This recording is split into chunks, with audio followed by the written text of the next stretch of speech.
उपराष्ट्रपती पदाची निवडणूक संपलेली आहे. फडणवीस यांनी काल पेढे खाल्ले, पेढे वाटले. आता ओबीसीना पेढे वाटावेत त्यांनी. आणि छगन भुजबळ हे ओबीसींचे नक्कीच नेते आहेत. मंडलच्या प्रश्नावर त्यांनी शिवसेनेचा राजीनामा दिला. मग इथे का मंत्रिमंडळात बसलेत अजून खुर्चीवर? मी माझ्या समाजासाठी बसलोय असे आमचे भुजबळ साहेब म्हणतात. मग आता तुम्ही खुर्चीला चिडचिड का बसलेला आहात? महाविकास आघाडीतलेच हे खासदार आहेत असं ते वारंवार असं यासाठी म्हणतात की ज्या प्रकारे काही नाराजी त्यांनी याआधी सुद्धा बोलून दाखवली, काही नाराज आहेत असं. आमच्याकडे कोणी नाराज नव्हतं, ना पवार साहेबांच्या पक्षात, ना आमच्या पक्षात, ना काँग्रेस पक्षामध्ये. अजिबात नाही. नाराज जर कोणी असतील तर ते भारतीय जनता पक्षामध्ये होते. नाराज जर कोणी असतील तर ते भारतीय जनता पक्षामध्ये होते. पण प्रत्येकाची मतं प्रत्येकाला पडलेली आहेत, इतकंच मी सांगतो. नाही, पण यावर फडणवीसांची अशी प्रतिक्रिया आहे. ते असं म्हणतात की वातावरण तयार करून तोंडावर पडायचं अशी विरोधी कोणीही अवस्था आहे. एनडीएची मतं फोडू असं सांगितलं, मात्र त्यांना स्वतःचीही मतं राखता आली नाही असं त्यांनी म्हटलं. देवेंद्र फडणवीस यांनी महाराष्ट्रात स्वतःचं स्थान सांभाळावं. सध्या कोणी असं बोललं नाही की आम्ही एनडीएची मतं फोडू. एनडीएमधलं वातावरण चांगलं नाही आणि एनडीएला मिळणारी मतं तटस्थ राहिली. एनडीएला एरवी मिळणारी बीजेडीची मतं, बिजू जनता दलाची मतं, त्यानंतर अकाली दलाची मतं, केसीआर पक्षाची मतं ही तटस्थ का राहिली याच्याविषयी बोला. जी तुम्हाला मिळणारी कायम संसदेच्या प्रत्येक मतदानामध्ये गेल्या अनेक वर्षामध्ये सर्व मतं भारतीय जनता पक्षाला पडली. अनेक कृषी बिलं जेव्हा आली अनेक, तेव्हा ही सगळी मतं भारतीय जनता पक्षाच्या बाजूने पडली. ती मतं तुम्हाला मिस्टर फडणवीस यावेळेला तुम्ही घेऊ शकला नाहीत. ह्याच्यावर जर आपण मत व्यक्त केलं तर बरं होईल. निष्कर्ष तर काढला असेल, कारण 15 अवैध मतं तुम्ही मतं आमची झाली की नाही? 15 अवैध मतं जी आहेत त्याच्या समोरच्या फुल्या या सुदर्शन रेड्डी यांना पडलेल्या आहेत. म्हणजे 315 झाली. आमची तेवढीच मतं आहेत. आमची मतच तेवढी आहेत. आपण ते संपूर्ण गणित दोन्ही सभागृहांचं केलं तर आमच्या मतांचा आकडा त्यापेक्षा जास्त नाहीच. आम्ही एकसंघ आणि एकजूट राहिलो. नाही, पण राऊतसाहेब तुम्ही जे म्हणतात की संशय होता, मतं फुटली, काही आहेत अंदाज होता, तर ही जी मतं फुटली आहेत त्या बाबतीत इंडिया अलायन्समध्ये काही मंथन होणार आहे का, किंवा काही क्रॉस वोटिंग आणि मतं फुटणं नेमकी काही गरज नाही. काहीही गरज नाही. काहीही त्याची गरज नाही. निवडणूक झालेली आहे. आम्ही आमच्या कामाला लागलेलो आहोत. काल गणेश नाईक यांनी ठाण्यामध्ये मेळावा घेतला आणि त्याच्यात असं म्हटलं की रावणाच्या अहंकाराचं दहन करायचं आणि ठाण्यात सत्ता आणायची आहे. पुन्हा एकदा तुला पाहायला मिळतं. आता हा त्यांचा पक्षातला अंतर्गत विषय आहे. देवेंद्र फडणवीस यांनी त्याच्यावर लक्ष घातलं पाहिजे. मी जे म्हणतोय की त्याच्या विरोधी पक्षाला जे आता एका उपराष्ट्रपती पदाच्या निवडणुकीवरून, हे बघा तुमच्याकडे बहुमत होतंच ना. आम्ही कुठे म्हणतो नाही. तुमच्याकडे 40चं बहुमत होतंच. त्याच्यामुळे आम्ही तोंडावर पडलो वगैरे. तुम्ही तोंडावर रोज पडताय ते बघा. मराठा आरक्षणामध्ये, ओबीसी आरक्षणामध्ये, भ्रष्टाचाराच्या मुद्द्यावर रोज अशी प्रकरणं येत आहेत. रोज तुमच्या पक्षामध्ये, फक्त तुमच्या आघाडीमध्ये आता कॅबिनेटला गँगवॉर व्हायचंच बाकी आहे. ठाण्यात तर होणारच आहे, नवी मुंबईत तर होणारच आहे. रिव्होल्युशन होणार आहे ठाणे आणि नवी मुंबईत. क्रांती. ठाण्यात आणि नवी मुंबईमध्ये गणेश नाईक क्रांतीची मशाल घेऊन उभे आहेत. आम्हाला माहिती आहे काय होणार आहे. Revolution, Nepal style. तेच नेपाळचा विषय काढला. काल तुम्ही एक ट्विट केलं आहे. तुम्ही म्हटलं की नेपाळमध्ये जी आज परिस्थिती आहे ती अन्य देशातही घडू शकते. नेमकं तुम्हाला काय म्हणायचंय? तुम्हाला काय ऐकायचंय?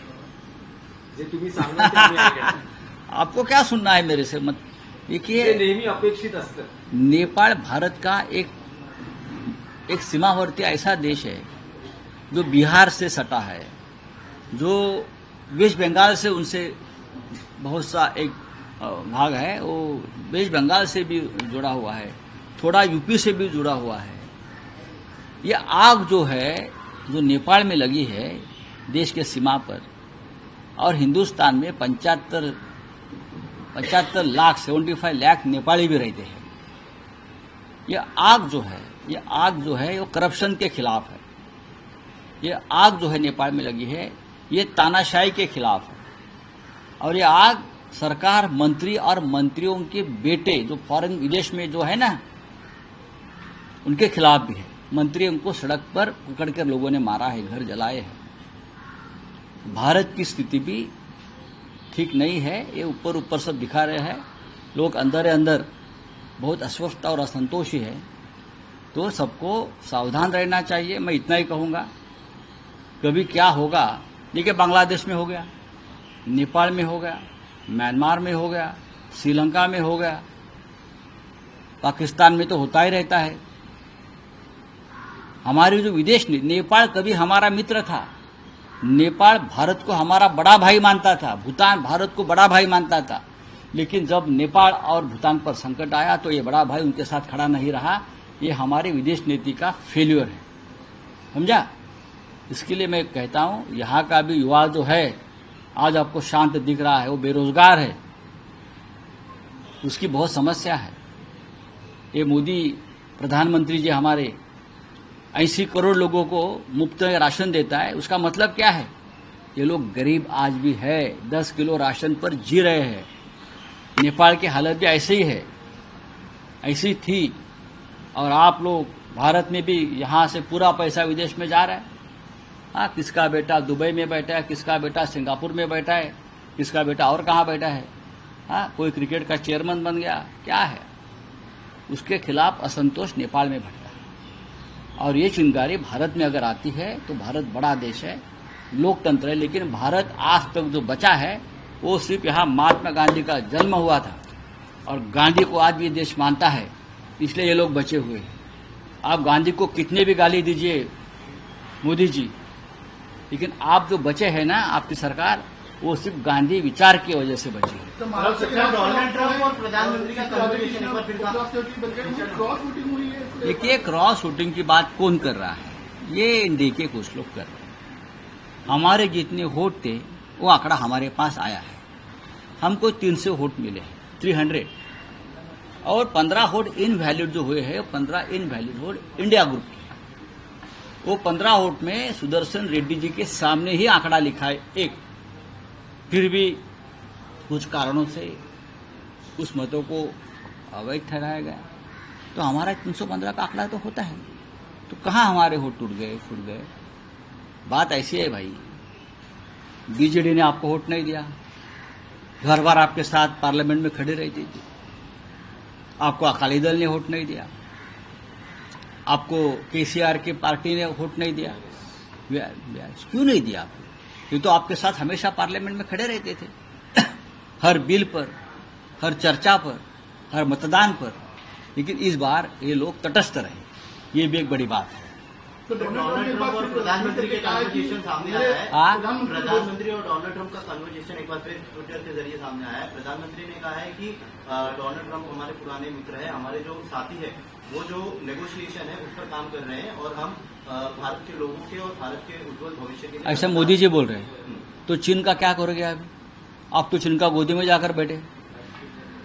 चीन या अमेरिका या ट्रंप, सबसे पहली बात है, आप ट्रंप के साथ कुछ भी डील करो, सबसे पहले आपको ये खुलासा एक्सप्लेनेशन देना पड़ेगा कि क्या भारत और पाकिस्तान का युद्ध ट्रंप ने बंद किया, ट्रंप ने रुकवाया, जो ट्रंप बार बार बोल रहा है, उस बारे में बोलो, बाद में हम डील का देखेंगे। चलिए, दोन महत्वाचे विषय आहेत राज्यातल्या राजकारणाचे. पहिला विषय हा आहे की जो मराठा आरक्षणासंदर्भात राज्य सरकारनं GR काढला, भुजबळ अजूनही ओबीसी आरक्षण किंवा ओबीसी या विषयावर ठाम आहेत. त्यांचं म्हणणं आहे की जो GR काढला आहे तो रद्द करा किंवा त्यात सुधारणा करा, आणि जरांगेंनी त्याला तितकंच आक्रमक उत्तर दिलेलं आहे. आता उपराष्ट्रपती पदाची निवडणूक संपलेली आहे.